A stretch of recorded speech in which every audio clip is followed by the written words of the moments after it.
I need everybody to have their eyes and ears and hearts on this issue.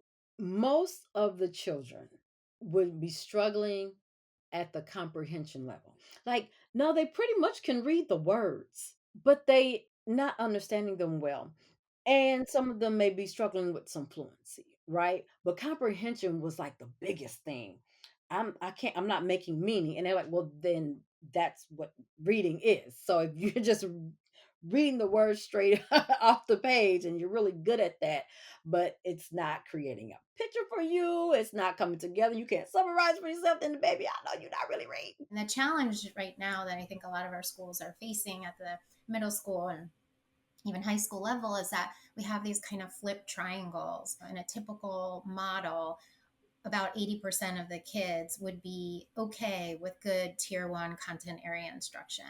And what we're seeing is that's totally flipped, where in a lot of our schools, 80% or more of our kids, they're qualifying for more supplemental intensive intervention. But there's no way that our schools can provide that level of intervention to the amount of kids who need it, just resource wise and time wise.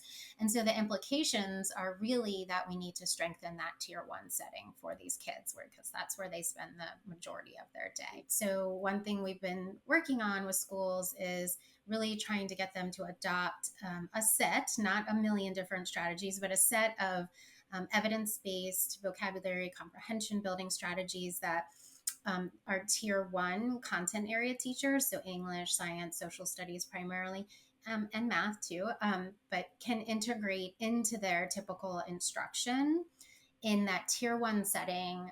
Teachers are, for example, providing background knowledge on a text before kids are reading that text. They are providing explicit vocabulary instruction.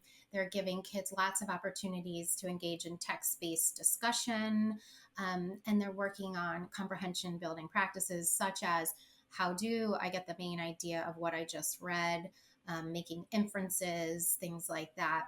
And then also, of course, the kids who need it need to be working on decoding and fluency. I'm working with students to actually access the content that's in front of them.